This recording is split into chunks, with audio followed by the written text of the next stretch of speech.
Bonsoir, bonsoir les amis, bonsoir les camarades.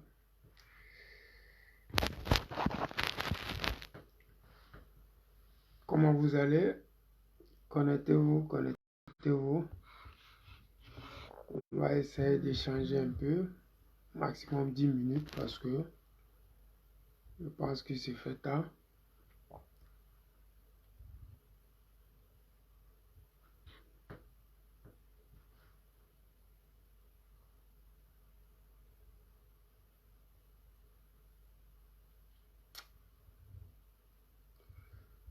Bonsoir, bonsoir, bonsoir.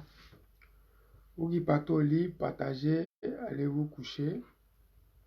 Maintenant, vous qui êtes au Jossi, maintenant on va échanger parce que ceux qui se font appeler nouvelle génération là, c'est parce qu'ils nous manquent de respect ou bien c'est juste que ils pensent que nous on ne fait pas partie de cette nouvelle génération là.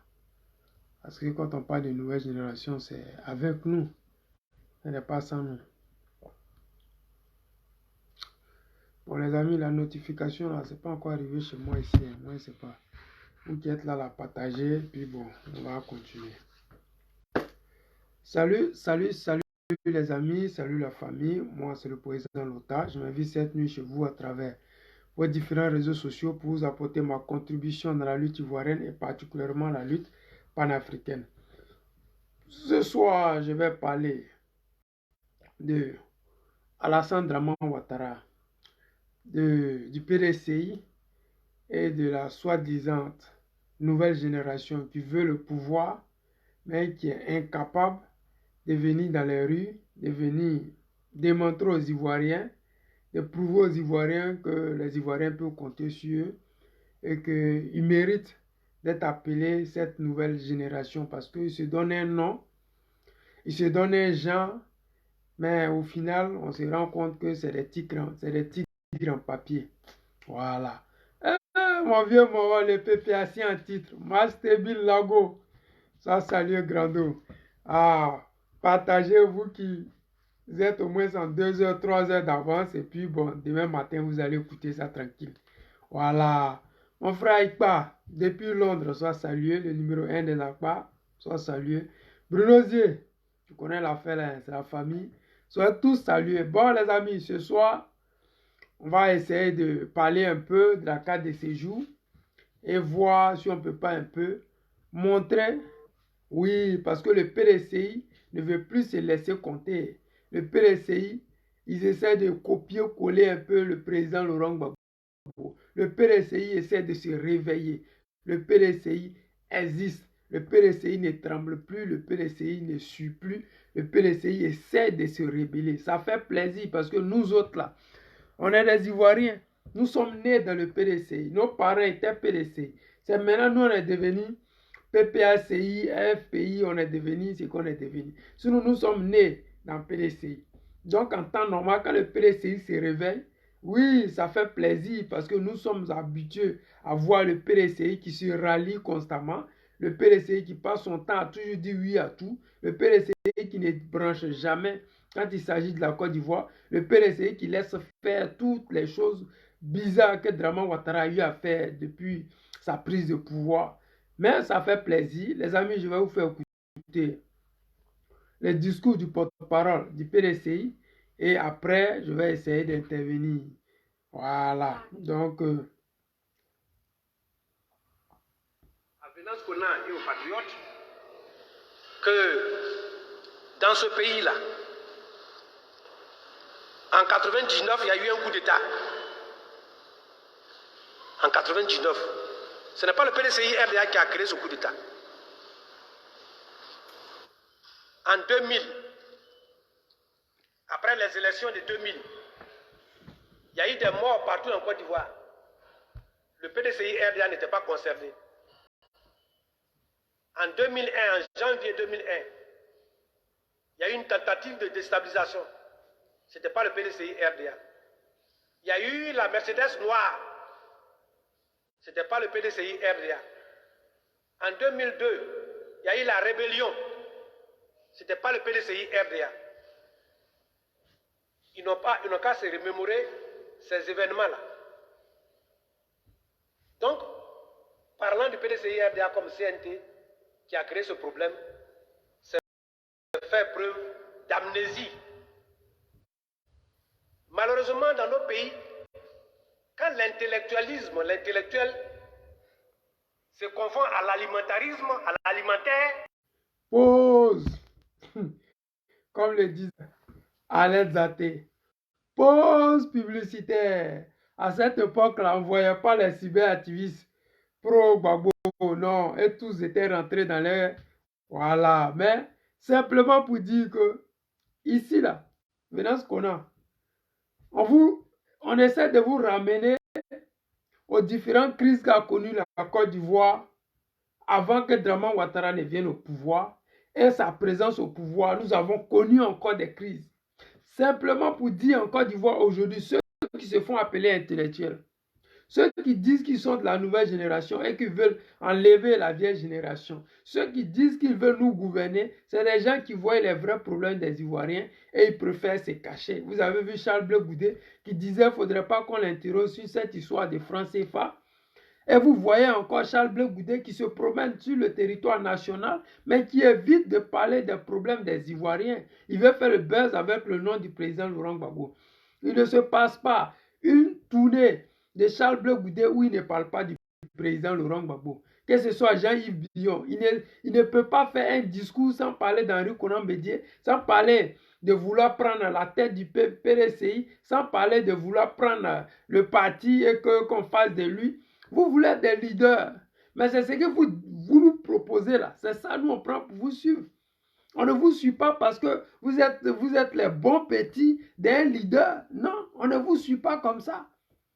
Et ces leaders-là, ce ne sont pas des leaders égoïstes comme Alassane Draman Ouattara, qui lui ne met personne pour sa succession. Alassane Draman Ouattara a un projet à la Paul Biya pour les Ivoiriens. Alassane Draman Ouattara, là, pour lui, il n'y a pas de successeur. Lui seul, il est Alassane Draman Ouattara aujourd'hui, demain et après-demain. Regardez dans son camp. Il n'y a personne pour le succéder. Hein. Il n'a préparé aucun jeune. Les jeunes que nous connaissons là, c'est tous des étrangers. Alors qu'il sait très bien que ces étrangers-là, les Ivoiriens ne vont pas les accepter, que ce soit Daman Bitogo, Kandia Kamara, Touré Mamadou, ou Tene Ibrahima. C'est des gens qu'on voit au RADHP, au RDR, mais ils savent que les Ivoiriens ne vont jamais aller les voter. Même dans leur propre camp, ils sont déjà contestés. Donc imagine au niveau national. Mais qui est-ce qu'il a mis là pour que les Ivoiriens disent que ouais, voici la nouvelle génération? Il n'y en a pas. Mais au PPACI, c'est waouh. Il y a Stéphane Kipré, il y a Kwa Justin, il y a Blaise Las, il y a Damana Picasse, oui, celui à qui le président Laurent Gbagbo a donné le brassard. Il y a Kone Katina, celui-là, quand il dit là, c'est que c'est Gbagbo qui a dit. Donc simplement, voici des preuves qui démontrent que le président Laurent Gbagbo et le PPACI ont donné la chance à la jeunesse. Donc quand il t'appelle Jean-Yves Billon, quand il t'appelle Charles Blé Goudé et que tu veux nous diriger, mais apprêtez-vous. Démontrez que vous êtes sur le terrain. Dénoncez la forfaiture d'Alassane Draman Ouattara. Ne faites pas comme on appelle Johnny Pacheco, qui voit la vérité mais qui se jette en brousse. Donc les amis, on continue. On ne peut plus rien jouer. On faut désespérer des intellectuels qui, à un moment donné, pour leur ventre, savent sevrer, c'est-à-dire couper leur cerveau de la réflexion vivifiante pour faire avancer le pays. Bon, vous savez, comme nous sommes en alliance avec le PDCI, c'est pour cela que je ne vais rien dire sur ce sujet-là. Sinon, ils peuvent nous dire ça. Est-ce que vous-même qui êtes là, vous qui me regardez, est-ce que le PDCI peut nous dire ça? Parce que c'est un golf. Le président leur a donné tout. Donc on avance. Comme on a l'alliance, je m'étais, je passe. Dieu merci, nous on n'a pas encore atteint ce degré de famine et de disette pour que le ventre domine notre cerveau. Ouais, merci.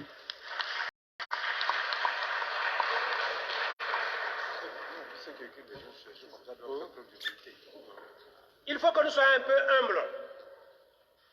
Le président Houphouët-Boigny nous a enseigné que l'humilité n'est pas incompatible à la dignité. Ça, c'est vrai. Donc, il vaut mieux qu'on soit humble, qu'on reconnaisse Je dis ce rappel, c'est fait pour les jeunes.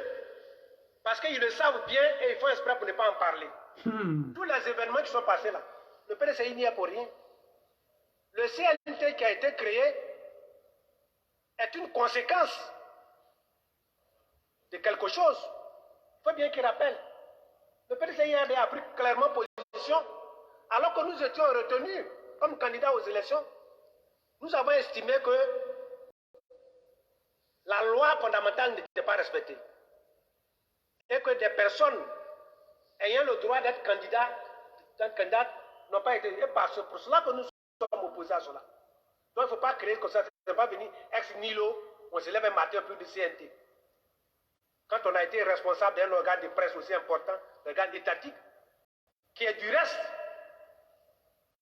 un fruit du PCI RDA, et dont on a bénéficié de ces bonnes grâces, et dont on n'a pas été capable de la restructurer, de laisser des trous, et qu'on vient, on veut donner des leçons à quelqu'un, je pense qu'on doit réfléchir 2 fois avant de le dire. Ça s'adresse directement au Premier ministre. Ce Premier ministre-là, il était avec le président Laurent Gbagbo. Il était ministre du président Laurent Gbagbo. Ils ont reçu de l'argent pour faire des travaux. Ils ont bouffé l'argent là. Donc, eux, aujourd'hui, là, ils sont mal placés pour dire quoi que ce soit au président Laurent Gbagbo ou pour dire que le président Laurent Gbagbo n'a rien fait quand il était au pouvoir. Parce que eux tous, qui sont aujourd'hui au pouvoir avec Alassane Dramane Ouattara, qui sont ministres avec Alassane Dramane Ouattara, ils ont été tous ministres avec le président Laurent Gbagbo et ils ont saboté le gouvernement du président Laurent Gbagbo et ils ont torpillé les Ivoiriens. C'est-à-dire que quand on leur donnait de l'argent pour aller travailler, ils préféraient prendre cet argent-là pour aller donner à Alassane Dramane Ouattara pour payer les armes, pour nourrir la rébellion. Donc ces personnes-là qui sont là aujourd'hui, qui disent que oui, la vieille génération doit donner le pouvoir. Parce qu'eux, ils se font appeler la nouvelle génération. Mais cette nouvelle génération, qui sont des braquages, des braqueurs en pleine journée, qui sont des voleurs. Le Premier ministre, là, il est plusieurs fois épinglé dans des cas de détournement des deniers publics. Il ne peut pas nous représenter, il le sait et nous le savons. Mais quand on prend le président Laurent Gbagbo, vous n'allez jamais entendre qu'il a été condamné parce qu'il a volé de l'argent. Vous n'allez jamais entendre que le président Laurent Gbagbo ait un compte caché en Suisse ou bien dans les îles Caïmans. Jamais. Mais vous pouvez entendre que Alassane Dramane Ouattara a des comptes cachés dans les îles Caïmans. Son premier ministre avec. Il y a une différence entre le président Laurent Gbagbo et les autres. Les gens qui aujourd'hui veulent la place, ils ne le méritent pas. C'est ça le vrai point. Vous pouvez peut-être demain changer, mais aujourd'hui, là, vous vous cachez de la vérité. Nous qui sommes Ivoiriens, on ne peut pas vous permettre ça. Parce qu'actuellement, là, c'est chaud. Actuellement, on a besoin des hommes vaillants. Actuellement, on a besoin des gens déterminés. Actuellement, on a besoin des gens qui vont dans la même direction que nous. Actuellement, on a besoin des gens qui peuvent libérer le pays. Parce que la Côte d'Ivoire aujourd'hui est devenue la base arrière de la France-Afrique. La Côte d'Ivoire est devenue le pays qui forme les djihadistes pour attaquer les autres pays de la sous-région. La Côte d'Ivoire, sous Dramane Ouattara, est devenue ce pays-là qui empêche les Africains d'évoluer. La Côte d'Ivoire est devenue ce pays-là qui empêche les autres pays de goûter à leur souveraineté. La Côte d'Ivoire est devenue un problème pour les Africains. Parce qu'aujourd'hui, la Côte d'Ivoire est devenue la base arrière de la France-Afrique. Parce qu'aujourd'hui, Alassane Dramane Ouattara est devenu le pion numéro 1 de la France-Afrique.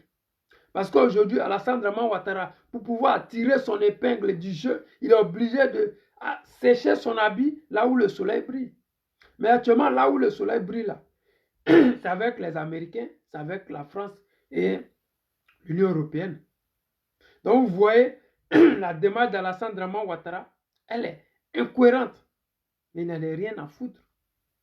Puisque le pouvoir, là, ce n'est pas les Ivoiriens qui lui ont donné ça. On ne l'a jamais élu. Il a pris les armes pour avoir les pièces d'identité. Il a pris les armes pour qu'on fasse de lui un candidat exceptionnel. Il a pris les armes pour pouvoir accéder au trône ou bien, je ne sais pas, au fauteuil présidentiel où il est assis là. Il a pris les armes pour se maintenir en 2020. Il a encore pris les armes pour gagner les différentes élections en Côte d'Ivoire. C'est ça Alassane Dramane Ouattara. C'est son projet de gouvernement qu'il a pour les Ivoiriens. C'est ça qui est là. Mais vous qui êtes de la nouvelle génération, vous qui dites que vous êtes de la nouvelle génération, mais quel est le combat que vous menez? Parce que si vous choisissez l'option qui est la plus facile, celle de faire allégeance à la France-Afrique pour venir au pouvoir. Parce que plusieurs fois, il y a eu à échanger avec certains intellectuels africains et qui me disent constamment, si tu veux faire la politique africaine, il ne faudrait pas choisir le camp des gens qui sont dans la France, qui sont contre la France-Afrique. Ne rentre pas dans le camp des gens des soi-disant panafricains. C'est-à-dire conseil des intellectuels qui me donnent qui est là. Mais je vous dis, est-ce que le président Laurent Gbagbo a mangé de ce pain-là? Non. Il a connu la souffrance, ouais.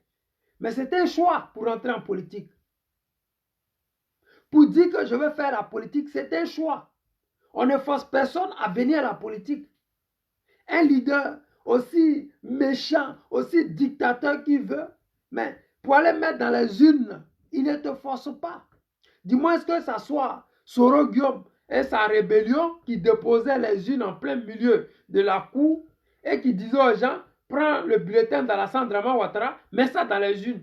Et c'est comme ça Alassane Dramane Ouattara a fait 100% de voix dans la zone CNO, la zone occupée par Soro Guillaume aujourd'hui qui est en exil. Nous autres là, on accepte de mener ce combat-là d'une autre manière. On accepte de suivre la voie du président Laurent Gbagbo, qui n'est pas la plus facile, qui n'est pas la plus simple, mais c'est la meilleure. Parce que celle-là, les Ivoiriens écoutent. Parce que celle-là, c'est celle-là même qui définit la souffrance des Ivoiriens. C'est celle-là même qui prévoit enlever les Ivoiriens dans la souffrance et particulièrement les Africains dans cette misère. Les amis, nous sommes dans un combat aller sans retour. Quand vous voyez des intellectuels comme les Venance Conan, qui ne peuvent pas dire la vérité aux Ivoiriens et qui passent leur temps sur des plateaux télé à dire aux Ivoiriens, la désobéissance civique a fait 80 morts, c'est la faute des leaders de l'opposition. Quelle incohérence! Comment un soi-disant intellectuel peut dire que des gens qui font des marches pacifiques, qui se font assassiner, sont responsables? Donc ceux qui assassinent, ils sont quoi alors? Ce sont des victimes de ceux qui marchent. Mais la France a accepté ça. La France a continué à soutenir ça. La France a applaudi ça. Aujourd'hui, les Français sont étonnés de savoir que les Africains ne veulent plus entendre parler de la France en Afrique. Ce sont ces genres d'actions que la France soutient. Ces genres d'incohérences que la France supporte. Ces genres de dictature que la France ferme sa bouche. C'est ça qui fait qu'aujourd'hui, les Africains dénigrent les Français. C'est ça qui fait que les Occidentaux aujourd'hui, quand ils sont en Afrique, ils ne sont plus les bienvenus. C'est dommage pour eux de penser que nous qui sommes Africains, on est obligé de les aimer pour pouvoir avoir le pouvoir ou bien pour pouvoir, je ne sais pas, avoir une belle vie. Mais nous avons dormi sous des nattes. Nos petits frères étudient sous des lampes. On a des villages où il n'y a même pas d'eau, où il n'y a pas d'électricité. La souffrance là, on est habitué à ça. C'est juste qu'on veut changer cette souffrance là. Depuis 1960, nous sommes indépendants.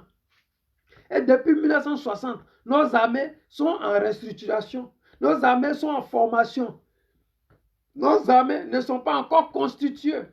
Près de 50 ans après l'indépendance. Nos économies appartiennent toujours aux Français. Nos décisions ministérielles se prennent à l'Élysée. Mais nous sommes indépendants. Et quand on décide de tourner le dos à cette France, oh, quel cauchemar. Les amis, écoutez avec moi ici cette vidéo du porte-parole de, comment on dit, du porte-parole de la communauté, quoi là. Qui viennent le week-end prochain au sommet de l'Union africaine à Addis Abeba, en Éthiopie.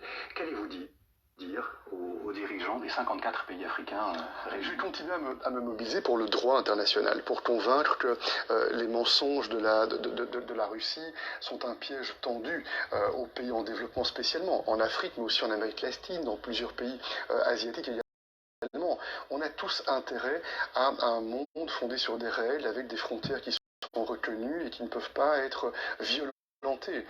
C'est très grave qu'un membre permanent du Conseil de sécurité, la Russie, qui détient l'arme nucléaire, puisse tenter ce précédent d'agresser un pays de 40 millions d'habitants. Je veux aussi expliquer... C'est la même France, c'est la même Union européenne.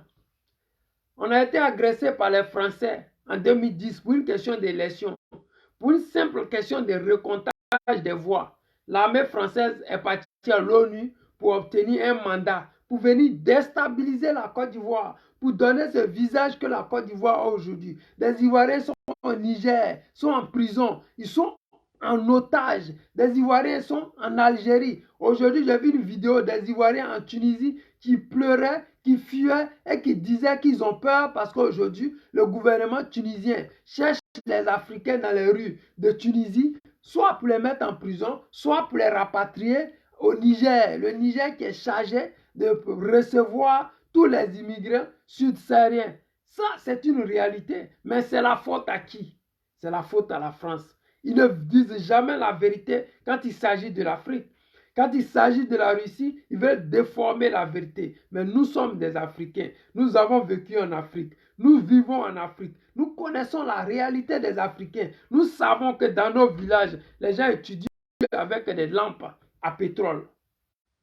Nous savons que dans nos villages, il n'y a pas d'électricité, il n'y a pas de pompe d'eau. Nos mères vont au marigot. Mais qu'est-ce qui manque à nos pays africains pour qu'on puisse être enfin libre, pour pouvoir avoir cette indépendance qu'on a toujours rêvé depuis 1960 et qu'on ne peut pas obtenir? Ouais, mon frère Ibé, sois salué. Claver Kwasi, on est ensemble, frère. Tout l'engagement de l'Union européenne pour soutenir la sécurité et la souveraineté alimentaire de l'Afrique, avec des projets qui sont des projets réels et concrets, pas avec des discours. J'ai aussi montré à quel point on est mobilisé pour soutenir la souveraineté alimentaire des Africains. J'ai dit, l'Afrique est le seul continent qui a des terres arables. Quand je dis l'Afrique subsaharienne, l'Afrique noire, nous sommes les seuls peuples sur cette terre-là qui avons des terres arabes, des terres capables de s'aimer le manioc, l'arachide, le riz, le mil, le sorgho, tout ce qu'il faut pour nourrir la planète Terre.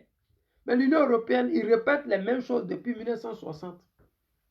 C'est-à-dire que les mêmes conneries, les maïs qu'ils font chez eux ici avec des machines, des tracteurs, ils ne peuvent pas réaliser les mêmes choses chez nous pour que nous soyons autosuffisants. Non. Il faut qu'on nous envoie de la nourriture de l'extérieur. Parce que quand on nous envoie de l'argent, de la nourriture de l'extérieur, la France prend son gain et puis nous, on continue à s'endetter. Sinon, nous qui avons des terres arabes, c'est nous qui devons nourrir l'Occident où il neige. Parce qu'il y a des cultures qu'on ne peut pas faire ici. Quand je sors là, c'est la neige dehors. Même les herbes ne poussent pas. Donc, comment est-ce que c'est eux qui vont venir nous dire qu'ils vont nous donner cette indépendance, comment on dit, alimentaire? C'est de la magie, c'est de l'hypocrisie, c'est des foutaises. Mais bon, quand chaque chose en son temps, nous sommes dedans. On va y arriver et on va atteindre cet objectif que nous cherchons. La capacité de surmonter cette crise économique qui résulte de cette crise énergétique. Pour la souveraineté alimentaire, on a vu un rapprochement, et on va en parler, de certains pays africains avec la Russie, je pense au Mali notamment. Est-ce qu'il faut, et avec des accords sur la souveraineté alimentaire, est-ce qu'il faut être ami avec la Russie maintenant en Afrique pour pouvoir avoir un approvisionnement garanti, un approvisionnement alimentaire? Ce qui est en tout cas certain, et ça n'est pas nouveau, c'est que la Russie depuis de nombreuses années essaie de pénétrer une sorte de pays africain pour pouvoir activer le moment venu. C'était en train de se passer dans des pays comme le Mali et d'autres pays africains, des formes de cellules activistes anti-Union européenne qui diffusent les mensonges de la Russie. Et c'est un business model qui est très clair. Ces forces russes captent les ressources naturelles de l'Afrique d'une part, et puis utilisent d'un point de vue politique contre l'Union européenne. La Russie capte les ressources énergétiques, nos sous-sols, tout ce que nous avons, la Russie capte. La Russie en Afrique, ça ne vaut même pas encore 10 ans. L'Afrique, là, la Russie, elle en Afrique, là, vous n'avez pas dit au Mali, ça ne vaut même pas encore 5 ans. Au Mali, là, ça ne vaut pas encore 5 ans. Si la Russie était comme la France, et puis elle s'ingérait dans les affaires intérieures des pays, là, la Russie serait venue au secours du président Laurent Gbagbo en 2010. La Russie, c'est un pays qui respecte le droit de chaque peuple. La Russie, là, elle respecte le droit de tout un chacun. On peut dire qu'en Russie, il n'y a pas le droit de l'homme. Ça, c'est un problème qui regarde les Russes. Ça concerne les Russes. Mais, la politique extérieure des Russes, là, c'est de respecter chaque État. Mais la France ne le fait pas. La France a des soldats en Côte d'Ivoire, a des bases militaires en Côte d'Ivoire. La France a des bases militaires au Niger. La France a des bases militaires au Sénégal, au Burkina, au Mali, en Guinée. La France a des bases militaires partout sur le continent africain. Mais partout où la France a ses bases militaires, là, montrez-moi un seul pays qui ressemble peut-être à Taïwan. Montrez-moi un seul pays africain où la France a des bases militaires qui s'est en sorti et qui ressemble, je ne sais pas, à l'Afrique du Sud ou bien je ne sais pas quel pays dans ce monde-là qui est en train d'émerger. Montrez-moi. Vous qui dites qu'on déteste les Français, là, où on est payé pour faire la propagande russe. Mais les Russes sont au Mali, au Burkina, en Guinée. Ça ne vaut même pas encore 2 ans. Mais ce qu'ils sont en train de faire, c'est extraordinaire. Les soldats français ne peuvent pas être au Mali. Et le Mali est occupé à près de 55% par les djihadistes. Les amis, on continue. Vous allez l'entendre, il va dire cette bêtise-là. Contre les États-Unis, leur position dans ces pays. Il y a une réalité, c'est la Russie qui a décidé de transformer la mer Noire en théâtre de guerre et empêchant par là le transport des produits alimentaires dont les Africains ont besoin. C'est la Russie qui a décidé de brûler, de voler des produits agricoles dans les champs ukrainiens. C'est la réalité. Et je pense qu'on doit être dans ce corps à corps politique et diplomatique avec les Africains pour contrer ces mensonges. Le problème avec ces gens-là, c'est-à-dire que sur les différentes chaînes, les plateaux télé, ils disent des mensonges pour les Européens, vous voyez. Parce que ceux qui sont ici, qui ne sont jamais allés en Russie, qui ne connaissent pas la Russie, ils vont penser que ce qu'il est en train de dire, c'est vrai. Que la Russie est un pays pauvre, la Russie est un pays qui ne peut pas faire le mil, le sorgho, de la nourriture. La Russie est tellement pauvre qu'elle fabrique que la neige et les armes. Ce n'est pas vrai. C'est la Russie qui nourrit toute l'Europe de l'Ouest. Pourquoi est-ce que tout a augmenté? C'est la Russie qui est dans le gaz et le pétrole. Pourquoi est-ce que tout est devenu cher? En Russie, là, le pétrole, le kérosène, le pétrole, mais ce n'est pas cher. Pourquoi ce n'est pas cher? Parce que les Russes eux-mêmes, là, ils ont leur propre pétrole à eux. Ils n'ont pas besoin de partir quémander le pétrole à qui que ce soit. Ils ont leurs propres ressources. Ils ont à peu près les mêmes sous-sols comme les Africains. Les Russes que vous voyez là, ils n'envient pas les Africains. Ils vont aider les Africains. Peut-être la méthode n'est pas encore connue, mais une chose est sûre, c'est que les Russes, là, ils veulent faire du gagnant-gagnant.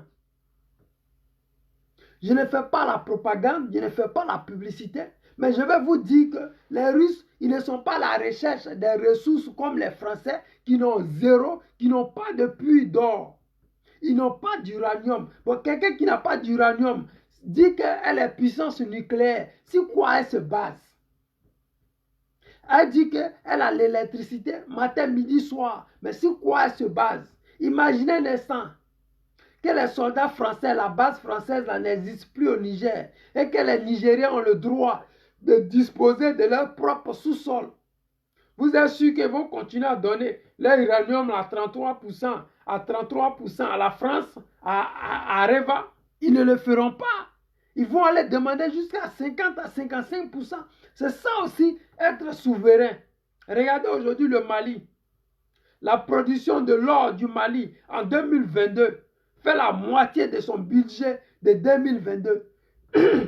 Alors qu'ils ont pris le pouvoir, ils ont chassé la France de leur pays, ça n'a pas encore fait 10 ans. Donc imaginez un instant que, que le Mali continue à ce rythme-là. Le Mali n'a plus à avoir à se débattre des djihadistes. Le Mali n'a plus de droit de veto contre elle provenant de la France et de l'Union européenne. D'ici 10 ans, le Mali va dépasser la Côte d'Ivoire. Je vous le dis. Je suis ivoirien, je suis fier d'être ivoirien. Je ne dis pas pour dénigrer quelqu'un, je ne dénigre pas mon pays parce que je suis trop fier d'être ivoirien. Je suis tellement fier d'être ivoirien, je ne me vois pas en train de changer mon passeport. Mais une chose est sûre, c'est que quand tu es vraiment souverain et que tes ressources t'appartiennent, tu peux développer ton pays. Tu peux faire évoluer ton peuple. Je vous prends un exemple. La Russie, là, ils n'ont pas les gros salaires. Mais allez-y en Russie, vous allez voir.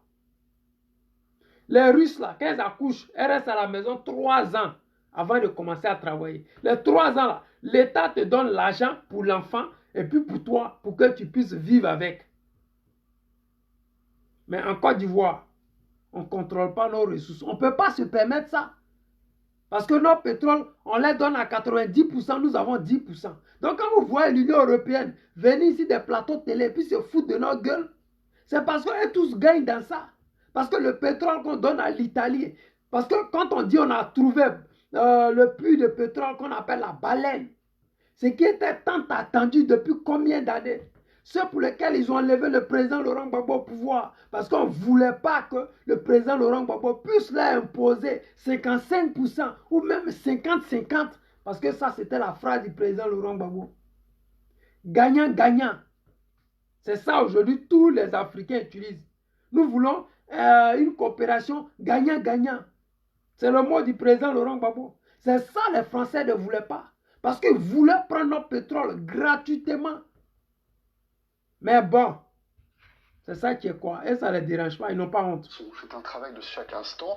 De très nombreux leaders africains sont parfaitement lucides, sont parfaitement conscients. De très nombreux leaders africains soutiennent les positions de l'Union européenne.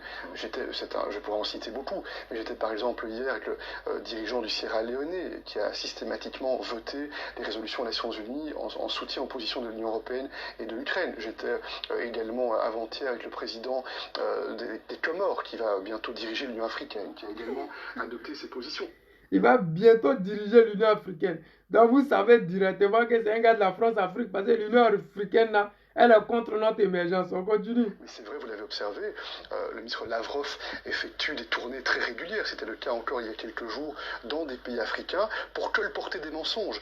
Et nous ne pouvons pas rester les bras ballants, on ne peut pas laisser le vide s'installer. On doit nous aussi être présents au contact des Africains avec notre rationalité, avec nos arguments et avec des projets qui sont des projets sincère, parce que l'Union européenne, elle a intérêt à ce que l'Afrique se porte bien.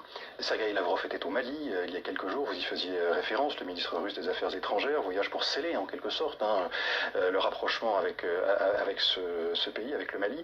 Il a rencontré le président de la transition, Assimi Goïta, il s'est entretenu aussi avec son homologue malien, Abdoulaye Diop, qui lui a offert un cadeau, vous l'avez peut-être vu, un sabre Touareg, un takuba dans la langue berbère. Tamashek. Takuba, c'était aussi le nom de la force opérationnelle européenne au Sahel, force dissoute l'été dernier. Qu'est-ce que cela vous inspire? Ce que je vois, c'est la réalité et quels sont les faits. Les autorités de la transition au Mali, qui sont issues de coups d'État, ont décidé de rompre dans une large mesure avec les partenaires traditionnels et singulièrement avec les partenaires européens. Et la conséquence, c'est un État qui est en train de s'effondrer avec des terroristes qui occupent de plus en plus les espaces dans la région. Si je prends le pays voisin qui est le Burkina Faso, une partie significative du territoire Burkina Faso est dorénavant dans les mains de groupes terroristes. Une partie significative du territoire burkinabé est aux mains des terroristes. C'est-à-dire que plus de 40%. La France, là, on ne les a pas encore chassés. Hein. C'est seulement les soldats qui foutaient rien qu'ils ont chassés. Ça n'a même pas encore fait 2 mois. C'est pour dire qu'ils sont dans le pays, ils ne foutent rien. Ils ne font rien. Mais ils passent sur des plateaux télé pour se victimiser. Mais je ne sais pas Qu'est-ce qui ne va pas? Il passe sur des plateaux télé pour dire aux Africains et aux Européens que la Russie est en train de conquérir l'Afrique en essayant de piller les ressources des Africains. Mais vous êtes dans un pays comme le Burkina. Les Burkinabés, là, ce n'est pas des musulmans. Les Burkinabés sont des chrétiens catholiques. Comment le djihadisme peut envahir le Burkina jusqu'à 40%? C'est parce que ça vous arrange. C'est parce que les dirigeants successifs qui sont passés au Burkina depuis le départ de Blaise Compaoré ne veulent pas manger de ce pain de la France-Afrique. Kaboré, il vous a refusé, vous l'avez humilié. Celui qui a suivi là, c'est parce qu'il mettait un pied devant, deux pieds derrière que la jeunesse africaine a décidé de l'enlever. Donc simplement pour dire, ce qui a commencé là, ça, nous allons terminer ça. C'est pour cela que ça me fait mal que de nous, notre côté, nous qui avons commencé ce combat-là, nous qui avons commencé cette lutte-là, nous qui étions les premiers à démontrer à la face du monde que la France n'est plus la bienvenue en Afrique. La France pille l'Afrique. La France empêche l'émergence des Africains avec son franc CFA et avec sa mauvaise gouvernance. Avec ces armées qui sont en Afrique, qui continuent de nous esclavagiser, qui se comportent comme des colons. Nous sommes encore derrière dans ce combat. Nous avons des Charles Blé Goudé. Oui, Gbagbo, c'est mon vieux, c'est pas mon vieux. Oui, Gbagbo ne doit pas être candidat, il doit être candidat. Des débats inutiles. Parce qu'il faut détourner le regard des Africains, des Ivoiriens, sur les vrais problèmes qui concernent le peuple ivoirien. Parce que le peuple ivoirien est en train de rester derrière. On dit qu'il y a Goudron, il y a hôtel 5 étoiles. Mais dites-moi, dans tous les pays où il y a toujours la dictature, il y a toujours des hôtels 5 étoiles. Un pays où il n'y a pas de... Regardez, allez-y au Cameroun. Les plus beaux immeubles au Cameroun, ce sont des hôtels 5 étoiles. Les plus grandes usines au Cameroun, ce sont les universités. C'est-à-dire qu'ils construisent des choses pour fournir des étudiants qui vont finir à l'aventure. Soit ils vont finir des fémans, des voleurs, des escrocs, des gens qui vont faire des enfants partout dans le monde entier. Aujourd'hui, il y a plein de Camerounais en Côte d'Ivoire. Pourquoi? Ce n'est pas parce que la Côte d'Ivoire les plaît trop, mais c'est parce qu'ils peuvent gagner leur vie là-bas. Mais quand il y a la France-Afrique quelque part, les gens s'arrêtent de tout sorte que ce peuple-là ne puisse jamais s'en sortir. Les Ivoiriens doivent changer de stratégie. Les soi-disant opposants, comme les Pascal Affi-N'Guessan, les Charles Blé Goudé, et puis les... quoi là? Conan Sévérin, ou bien c'est quoi là? Mais c'est des gens qui doivent comprendre que nous souffrons. Ce n'est pas parce que Dramane est au pouvoir que les Ivoiriens doivent continuer de mourir. Ce n'est pas parce que Alassane Dramane Ouattara est au pouvoir que les Ivoiriens doivent fermer leur bouche. Ce n'est pas parce que Dramane Ouattara est au pouvoir que nous ne devons plus profiter de nos propres ressources. Mais nous sommes Ivoiriens. Nous sommes les premiers à commencer ce combat-là. Mais nous sommes les derniers actuellement dans le combat-là. Parce que quand vous regardez autour de nous, mais la jeunesse burkinabèse, elle a ouvert les yeux. La jeunesse malienne, la jeunesse guinéenne. Mais ils prennent leur destin en main. Mais le nôtre là, ils sont en train de nous faire des coups bas. Ils sont en train de chercher des positions. Mais vous cherchez position par rapport à qui, où et puis comment? Est-ce qu'on cherche position quand on est dans Magnan? Est-ce qu'on cherche position quand on n'a rien à manger? Ou bien les miettes qu'on vous donne là, ça vous suffit largement pour vous faire appeler homme politique? Parce que si vous continuez comme ça, si Dramane Ouattara meurt, c'est Tidiane Thiam qui vont mettre. Si nous ne prenons pas une position claire vis-à-vis de ce qui se passe là, si Dramane Ouattara meurt là, la personne qui vont mettre là, c'est Tidiane Thiam. Si vous n'êtes pas des opposants, si vous ne vous opposez pas, mais vous pouvez la fermer. Parce qu'il y a plusieurs façons de faire la politique. Regardez Dame Simone. Elle a créé un parti politique. Elle est tranquillement dans son bureau, chez elle à la maison, elle reçoit ses invités, elle fait ses petites photos, elle met sur la toile, les gens like, partagent, on dit que oui, elle est opposante. Ça s'arrête là. Ça là, vous pouvez le faire. Vous n'êtes pas obligé de faire des débats, des conneries, des discours sur des plateaux télé, et puis accuser des gens à tort et à travers. Parce qu'on voit les Européens. Ils sont unanimes sur une chose. L'Afrique doit être dominée à tous les niveaux par les Européens. Ils n'en ont rien à foutre de savoir si ton sous-sol est riche, ton sous-sol est pauvre. On est sur le même pied d'égalité. De la manière la France traite le Burkina, c'est comme ça elle traite la Côte d'Ivoire. De la manière elle traite le Tchad, c'est comme ça elle traite la Côte d'Ivoire. De la manière elle traite la Centrafrique, c'est comme ça elle traite la Côte d'Ivoire. Les Français n'ont pas d'amis, ils ont que des intérêts. Sinon, si ce n'était pas le cas, la France, quand on les a chassés du Mali, je pense que ce dossier-là serait été clos depuis belle lurette. On ne peut pas clore le dossier parce que les mêmes intérêts qu'elle perd au Mali, elle risque de les perdre. Mais elle n'a pas le droit de perdre quoi que ce soit. Parce que nous les appartenons. Nous sommes leurs propriétés privées. Ils sont habitués à voir des esclaves travailler pour eux. Nous sommes des esclaves pour eux. Nous n'avons pas le droit de réfléchir. Parce que quand on réfléchit, c'est que c'est la Russie qui nous permet de réfléchir. Le Burkina est occupé à 40% par les djihadistes, alors que la France est sur le territoire burkinabé. Le Burkina qui n'est même pas grand que la Côte d'Ivoire. Comment vous pouvez nous expliquer ça? Le Tchad, où il y avait des soi-disant rebelles djihadistes qui s'étaient quittés en Algérie et qui voulaient déstabiliser Idriss Déby. Après l'assassinat d'Idriss Déby, dites-moi où sont passés ces rebelles-là? Ils se sont tous volatilisés. Les mêmes hélicoptères que Idriss Déby prenait pour aller les attaquer, c'est les mêmes hélicoptères que le fils a pris pour les attaquer et puis ils ont disparu. Parce que ceux qui donnaient les informations, ceux qui donnaient les mauvais coordonnées, ceux qui mentaient au peuple tchadien, Idriss Déby, les mêmes là, ils ont pris le pouvoir aujourd'hui et que le Tchad les appartient à 100%. Idriss Déby avait dit une phrase: nous allons créer notre monnaie et quitter dans le franc CFA. Il fallait qu'il meure.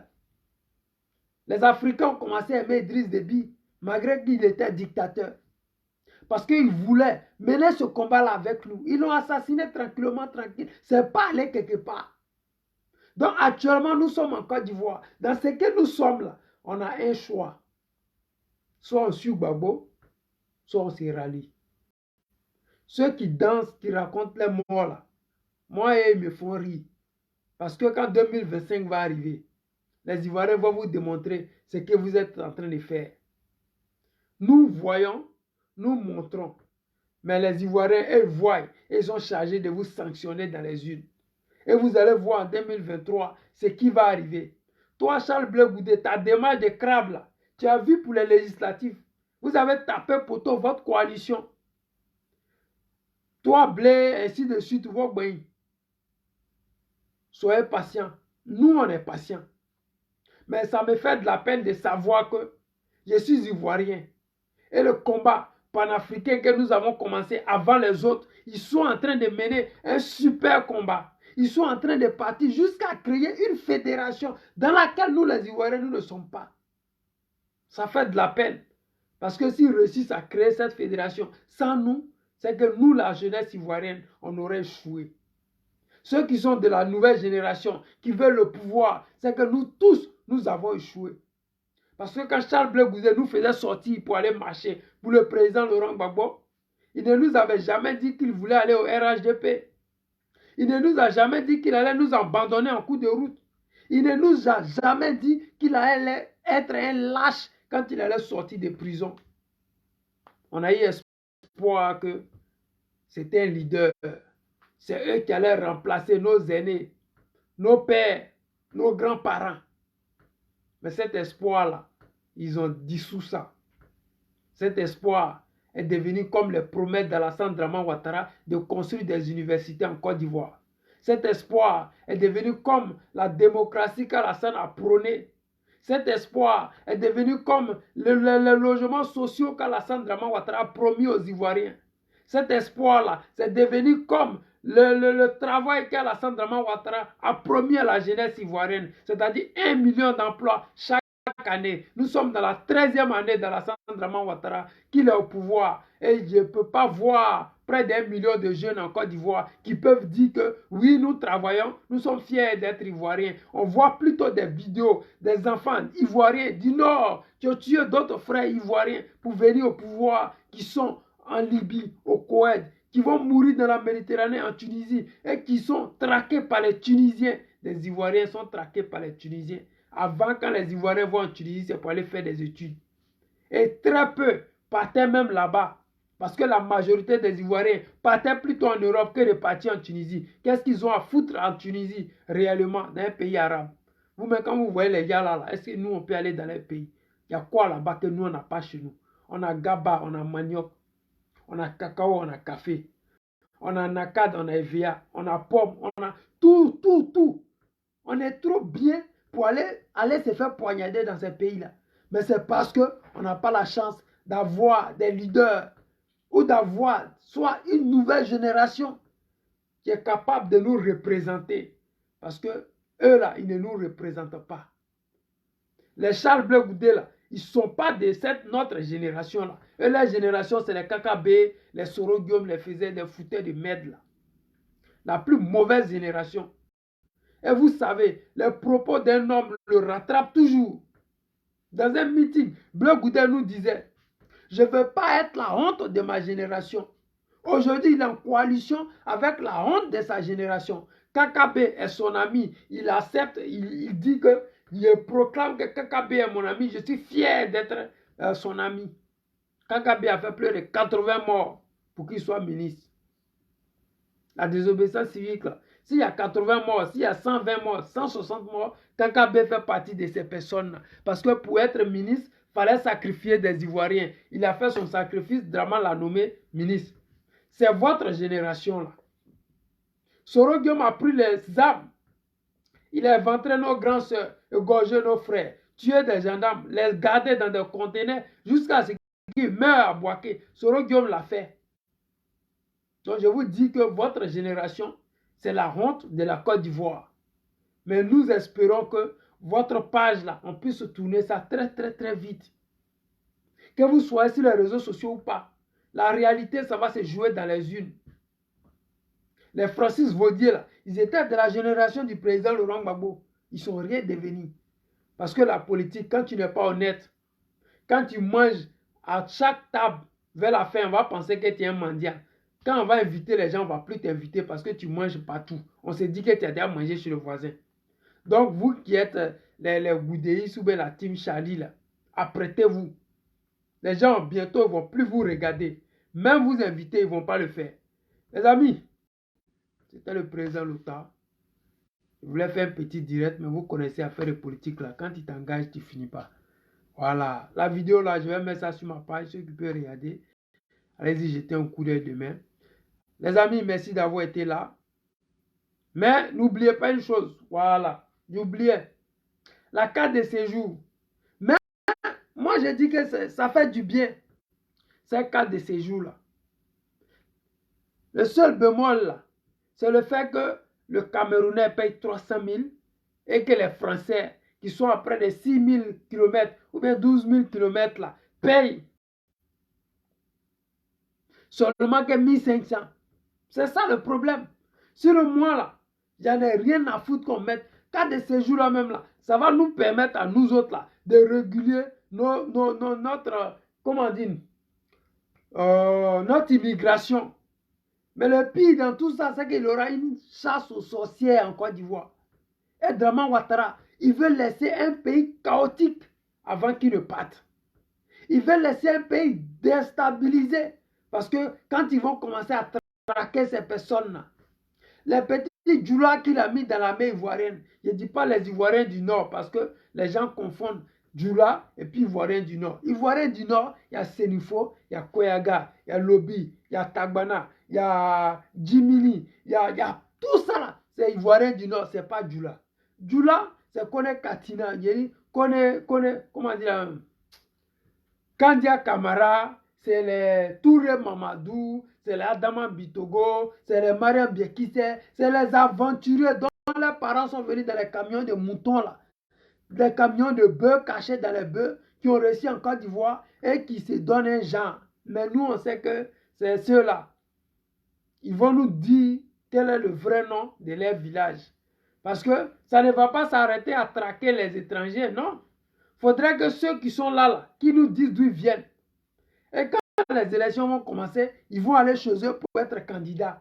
Parce que c'est leurs parents qu'ils doivent représenter. Ce n'est pas nos parents que vous devez représenter.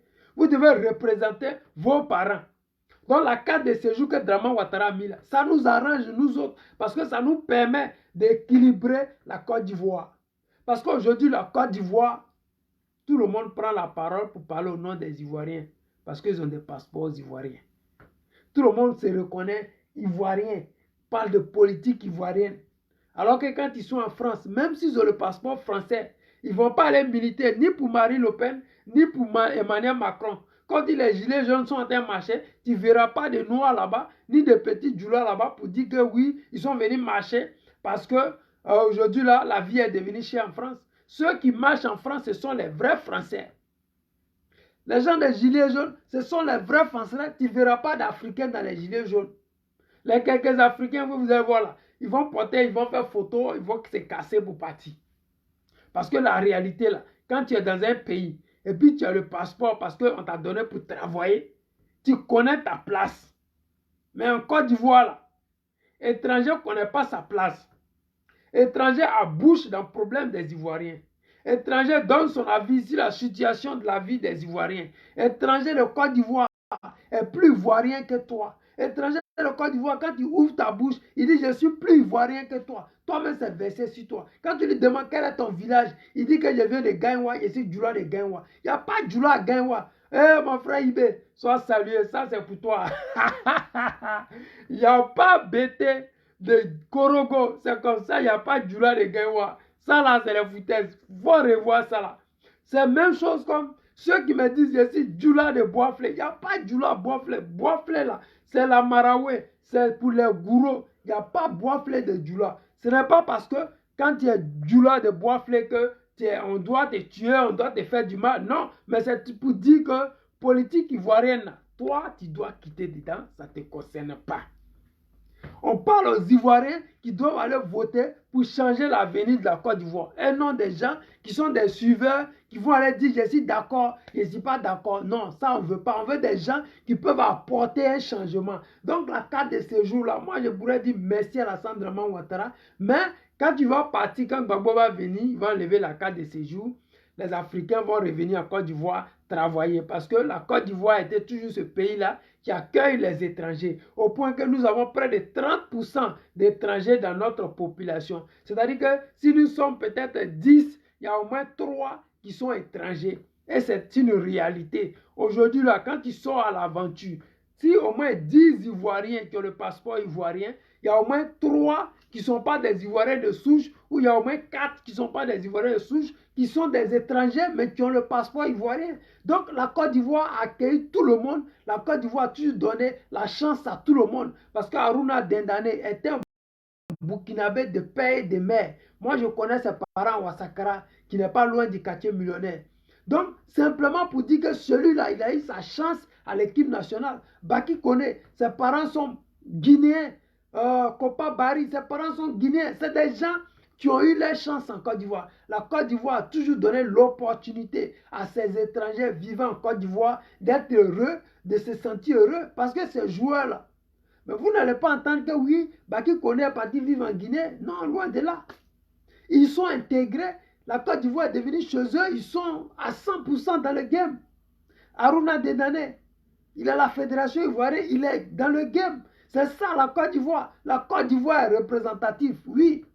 Mais il y a des domaines où les étrangers doivent quand même nous donner l'opportunité de nous exprimer sans avoir à dire que oui, toi tu es étranger. Non. Ce problème-là, ça ne se pose pas avec Kone Katina. Le problème qui arrive à Alassane Draman Ouattara, à Adama Bitogo et à Touré Mamadou, là, ça n'arrive pas à Kone Katina. Jamais. Ce n'est jamais arrivé à Soul Toussoul. Ce n'est jamais arrivé à Sorogium. Ce n'est jamais arrivé à Ahmed Bakayoko, paix à son âme. Simplement pour vous dire qu'entre nous Ivoiriens, là, on se connaît.